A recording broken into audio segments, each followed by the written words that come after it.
Mr. Impossible could do the most amazing things. For instance, he could jump over a house. Impossible.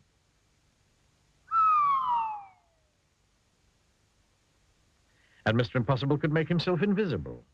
All he had to do was to stand there and think about becoming invisible, and he became invisible. Impossible.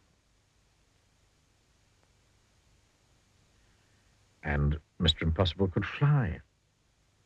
All he had to do was stand there and flap his arms about, and off he flew.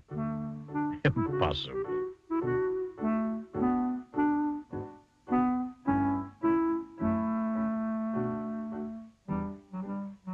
He lived in an impossible-looking house. Have you ever seen a house in such an impossible place? Of course not. One day, he was out walking in the woods when he met a boy called William.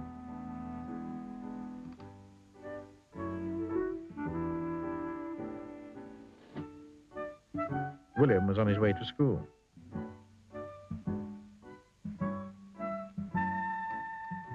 "Hello there," said Mr. Impossible.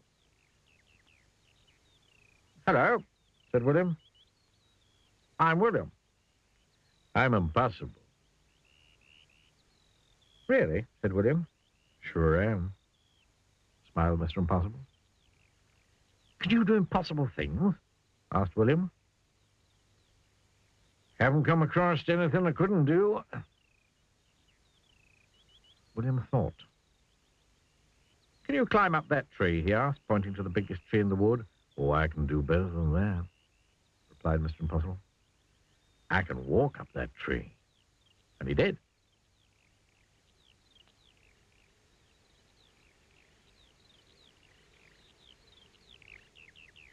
William thought again. Can you stand on one hand?" he asked. "Oh, I can do better than that," replied Mr. Impossible. "I can stand on no hands." And he did.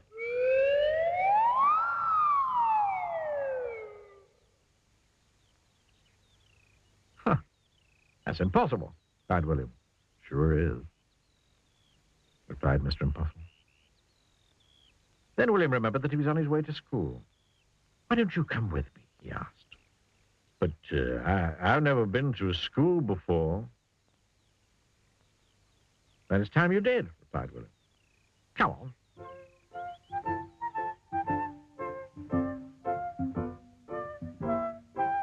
William and Mr. Impossible sat at the back of William's classroom with all the other children. The teacher came in, but didn't notice that there was somebody extra in his class that morning. "Morning, children," he said. "I have a very difficult sum for you to do today. It will take you most of the morning to work out the answer." And he wrote the sum on the blackboard. It really was the most difficult sum William had ever seen in his whole life, full of adding up and taking away and multiplications and divisions and other things William didn't enjoy. The teacher was right. It would indeed take up most of the morning to work out the answer, if not most of the afternoon as well. Mr. Impossible whispered in William's ear. William put up his hand. "Yes, William," said the teacher. "Is there something about the sum that you don't understand?" "Please, sir," said William. "Is the answer 23? Teacher was very, absolutely, totally, completely amazed. "How did you work out the sum so quickly?" he gasped. "It's impossible." "Ain't nothing impossible, mister," said Mr. Impossible from the back of the class, and stood up. "Well, I never did," exclaimed the teacher. After that, Mr. Impossible spent all day at the school. He showed the teacher how he could read a book upside down. "But that's impossible," said the children who were watching. "Yes, sir," said Mr. Impossible. Then William asked Mr. Impossible if he'd like to play in the school football match. "We sure would," replied Mr. Impossible, "but I ain't never played football before." And you know what he did? He kicked the football so high into the air Then when it came down, it had snow on it. Impossible. Then it was time to go home. Mr. Impossible said goodbye to all the people at school, and then he said goodbye to William. Goodbye, Mr. Impossible, said William. So long, William, said Mr. Impossible. He just disappeared. William rubbed his eyes and went home. William's mother and father were waiting for him. Hello, William, they said. Did you have a good day at school? Yes, he replied. And I met someone who can do anything in the world. Oh, really, William? They both laughed. You're impossible. William smiled and went inside.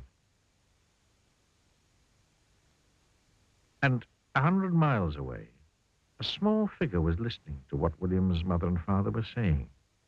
And then he went to sleep, standing on his head. And we all know that that is downright impossible. Yes, sir.